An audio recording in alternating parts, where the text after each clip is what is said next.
ہاں جی بالکل، خوشیاں ماتم میں تبدیل ہو گئی. گھر میں منگنی کا پروگرام چل رہا تھا اور اچانک خستہ حال جو چھت ہے وہ گرنے سے 3 بچے موقع پہ جاں بحق ہو گئے، جن میں 2 بچیاں اور 1 بچہ شامل تھا، اور 12 افراد جن کی حالت کافی نازک بتائی جا رہی ہے وہ اس وقت میو ہاسپٹل میں زیر علاج ہیں، اور 2 کی حالت کافی تشویشناک بتائی جا رہی ہے.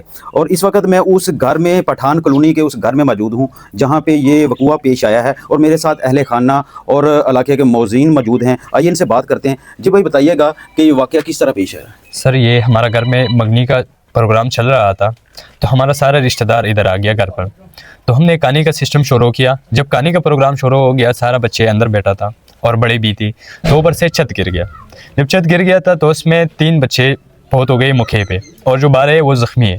جو فوت ہو گئے 3، اس میں میرا 2 بنجے اور ایک بانجا ہے. اور جو 12 زخمی ہے تو ابھی اس میں 2 کا حالات سیریس ہے، اور جو 10 ہے وہ مطلب خطرے سے باہر ہے ابھی. اچھا سر، مجھے یہ بتائیے گا کہ آپ کے پاس کوئی حکومت کی طرف سے کوئی نمائندہ آیا؟ پیر اشرف رسول صاحب بھی آیا تھا، اور بندی بھی حکومت کا آیا تھا، اے سی صاحب آیا تھا، لوگ آیا تھا بہت، پولیس بھی آیا تھا، پولیس محکمہ بھی آیا تھا سارا. تو سارا لوگ حکومتی آئے تھے، ریسکیو والا آیا تھا. مطلب جو ہمارا بعد میں جب وہ پہنچ گیا تو ہمارے جتنے بھی مریض تھے، جو ڈیڈ باڈی تھی، وہ ریسکیو کیا تھا اس نے. اچھا سر، آپ مجھے بتائیے گا کہ یہ ذرا ڈیٹیل میں آپ نے بتانا ہے کہ یہ ہوا کس طرح پیش آیا، اور ان کے پاس کون کون بندہ ادھر آیا ہے، اور آپ حکومت سے کیا اپیل کریں گے؟ سر ڈیٹیل میں مجھے یہ ہوا بتائیے گا. اصل میں یہ تھا، یہ منگنی کا فنکشن تھا، اور فنکشن میں تقریباً وہ کھانے والا ٹائم تھا، تو کچھ لوگ اندر تھے کچھ باہر تھے، سب کو کھانا تقسیم ہو رہا تھا. تو اس میں اچانک کیسے ہی آگے چھت یعنی گر گیا. اس میں جو 3 بچے فوت ہو گئے، اور 2-3 کا حالت بہت نازک ہے، اور کم سے کم 7-8-10 وہ تقریباً چھوٹے چوٹوں کی وجہ واپس آ گئے. یہ اس میں جب یہ حادثہ، یہ ثانیہ پٹھان کالونی جس کو میں کہتا ہوں کہ یہ ثانیہ ہے، اور باقی یہ ہے کہ 3 بچوں کے والدین کو اللہ تعالیٰ سب جمیل دے. بعد میں پیر اشرف رسول صاحب کو ہم نے کال کیا، کیونکہ میں خود بھی نمائندہ ہوں پیر اشرف رسول صاحب کا. پیر اشرف رسول صاحب نے فوراً ریسکو 11 22 اور اس طرح تقریباً کافی جتنے بھی ہمارا علاقے کا متعلق ہے سب پہنچ گیا. 5 منٹوں کے اندر تقریباً پہنچ گیا گورنمنٹ. اس کے بعد اسی صاحب کو تقریباً پیر صاحب نے فون کیا. پیر صاحب یہاں ہمارے ساتھ موجود تھا، ہمارا ڈیوٹی بھی اسی نے لگایا کہ یہاں سے اپنی جانا نہیں، اور جس چیز کا بھی ضرورت ہو تو ہم لے کر آئیں گے. اس وقت بعد میں تقریباً پولیس محکمہ بھی آ گیا. سنا ہے کہ ڈی ایس پی صاحب SHO رن سرور صاحب بھی آیا تھا. تو سب لوگ آئے ہیں یہاں پہ، مگر ان چیزوں سے تقریباً کچھ بنتا تو نہیں.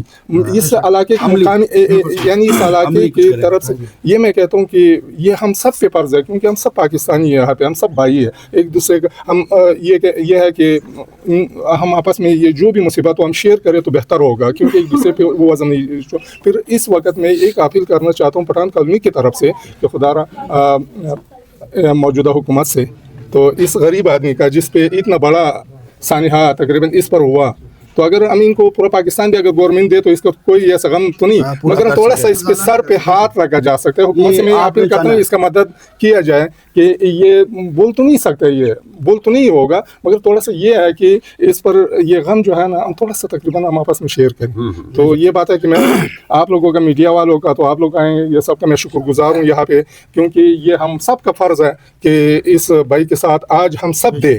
یعنی کہ گورنمنٹ صحیح ہے، میڈیا بھی آگے، سارے ہم جتنے بھی یہاں رہائشی ہے ان سے بھی اپیل کرتا ہوں بطور کہ اس آدمی کے ساتھ، کیونکہ یہ محنت کش مزدور آدمی تھا، اور حق حلال، اور گھر میں خوشی غم پہ تبدیل ہوا. یہ بہت بڑا بات ہوتا ہے کہ یعنی خوشی تھا، ہنستا ہوا ماحول تھا، اور وہ غم میں چینج ہوا. ایک ماں کا جب 2 بچے چلا جائے، تو ایک 10 سال کی بیٹی اور ایک 6 سال کی بیٹی، اور دوسری ماں کا ایک بیٹا، ایسے 4 سال کا کھیلتا ہوا بیٹا، کیا وہ آ سکتا ہے؟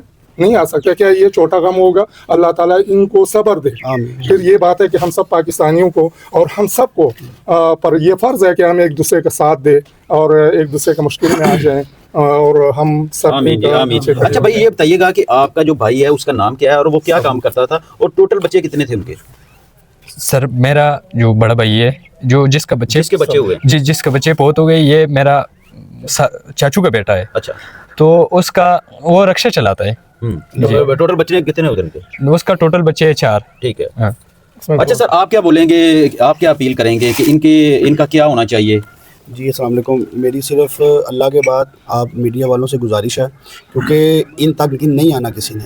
جو صحیح بات میں آپ کو کہہ رہا ہوں نا، آپ آواز بنیں، کیونکہ آپ ہر غریب کی آواز بنتے ہیں. اب دور بھی یہی ہے، حکمران آئیں گے، پولیس والے آئیں گے، ایسے کریں گے، 2 باتیں کریں گے، 2-4 دن بعد سب بھول جائیں گے. آپ سے گزارش ہے اگر کچھ ہو سکتا ہے نا تو ان لوگوں کے لیے کرنا. یہ ذہن مند غریب آدمی ہیں جو فنکشن منگنی کا 10-12 بندوں کا ان کمروں میں کر رہے ہیں، وہ بیچارے کیا ہوں گے؟ ادھر چھت نہیں ہے، اندر چھت ہے. آپ میڈیا ہم سے زیادہ آپ سمجھ رکھتے ہیں، تو ہو سکے آپ ان کی زبان بنیے گا، کیونکہ میڈیا کا دور ہے آج کل. جو میڈیا چاہتا ہے وہ ہوتا ہے. جائز کر رہے ہیں اگر تو یہ جائز ہیں. بیچارے بچے آپ ہاسپٹل جا کے دیکھیں، اتنے بچے ہیں، ٹانگیں ٹوٹ گئی ہیں، پلستر ہوئے ہیں، ان کا ذکر ہی کہیں نہیں ہو رہا. جو بیچارے مر گئے ہیں وہ تو بیچارے ہیں، وہ تو چلے گئے اوپر. اللہ تعالیٰ مغفرت کرے. پھول تھے، اتنے بچے تھے. ابھی جو ہاسپٹل میں آپ جا کے دیکھیں، آپ رو گے، قسم خدا کی رونا نکلے گا آپ کا. تو پلیز آپ کی مہربانی ہے کہ ان کی آواز بنے. اس وقت ہمارے ساتھ جو بچوں کے جو والد صاحب ہیں، جو بچے فوت ہوئے ہیں، وہ ہمارے ساتھ موجود ہیں. ان سے بات کرتے ہیں. جی بھائی، آپ کے ساتھ سب سے پہلے تو افسوس کیا جا سکتا ہے کہ یہ جو ہوا ہے، اللہ پاک آپ کو صبر جمیل عطا فرمائے. اور یہ واقعہ کس طرح پیش؟ اس ٹائم ابھی تک تو میڈیا والا تو میرے خیال بہت آئے ہوں گے. میں تو مقیم نہیں تھا، میں اسپتال گیا تھا اور کچھ ڈیٹ ہوئی تھی، وہ اس کے سلسلے میں یعنی کہ شیخ اسپتال اس طرح کا نا، جو پھر میوا اسپتال شفٹ ہو. آپ بھی آیا ہوں میں موقع پر ہی. لوگ کھانا کھا رہے تھے کہ اسپیشل میڈیا آیا، تو میں اس سے خبردار ہو گیا. فوراً میں ادھر آ گیا. کوئی بات ہے تو میں اس کے ساتھ شیئر کر لوں. تو ہمارا 3 بچے جو ہے نا ادھر جام بحق ہو گئے. ایک تو میرا 11 سال کا بیٹی تھی، اور دوسرا جو ہے نا بھتیجی تھی، اور تیسرا جو ہے نا وہ اپنی بہن کا بیٹا تھا. اور تینوں جو ہے نا کٹھے دفنا دیا ہم نے. تو ابھی یہ گزارش ہے حکومت سے کہ ہمارے ساتھ تھوڑا سا تعاون کرے. ہم تو بہت کمزور ہے، اور یہ تو ہمارا بس میں نہیں تھا، یہ اللہ کا ایک آفت تھا. لیکن ہم حکومت سے بار بار گزارش کریں کہ ہمارے ساتھ تھوڑا سا تعاون کرے بس. یہ اپنے بچی کے والد سے بھی ان کی بھی سنی کہ انہوں نے بھی یہی کہا ہے کہ ہمارے ساتھ تعاون کیا جائے. ہم بہت غریب ہیں. آپ کو تھوڑا سا دکھاتا ہوں میں. بھائی یہ دکھائیے گا. یہ ان کا کچن ہے. یہ دیکھیں یہ کتنے غریب لوگ ہیں کہ آج کل کے دور کے اندر جہاں پہ ہر سہولت موجود ہے، وہاں پہ اب بھی یہ لوگ جو مٹی کے چولہے ہیں وہ بنا کے بیٹھے ہوئے ہیں. اور یہ کچن ہے ان کا. یہ صورتحال ہے. آپ کو دکھانے کا مقصد صرف یہ ہے کہ یہ کوئی امیر نہیں ہے. یہ ایسے نہیں کہ خود سے بات کر رہے ہیں. آپ کو وہ کمرہ بھی میں دکھاتا ہوں. آپ دیکھیں میرے ساتھ آئیں. یہ کمرہ تھا جس میں تقریباً 16 کے قریب افراد خوشیاں منا رہے تھے اس وقت. تو آپ کو یہ دکھاتے ہیں کہ یہ کیسے جو یہ چھت ہے وہ نیچے آ گئی اور یہ مٹی کا ڈھیر بن گیا. آپ دیکھ سکتے ہیں. تو جو اہل محلہ ہے اور جو والدین ہیں، جو لواحقین ہیں، انہوں نے بھی اپیل کی ہے حکومت سے کہ ہماری امداد کی جائے اور جہاں تک ہو سکتا ہے ہمیں سپورٹ کیا جائے. آپ کا ایک قطرہ ہمارے لیے پتنی پہاڑ کے برابر ہوگا. اور انہوں نے سی ایم پنجاب صاحبہ سے بھی گزارش کی ہے، اور ہم بھی سی ایم پنجاب مریم نواز شریف صاحبہ سے اپیل کریں گے کہ آپ کہتی ہیں کہ میں پنجاب کی ماں ہوں، تو آپ ماں ہونے کا حق ادا کریں. آپ یہاں پہ تشریف لے کے آئیں اور ان کی داد رسی کریں اور ان کی امداد کریں. اور انہیں بھی پتہ چلے کہ جو سی ایم پنجاب ہے وہ صرف وعدوں اور دعووں کی حد تک نہیں ہے، وہ عملی کام بھی کر رہی ہیں. اپنے میزبان میاں عابد کو اجازت دیں. ملتے ہیں نیکسٹ پروگرام میں. تب تک اللہ حافظ.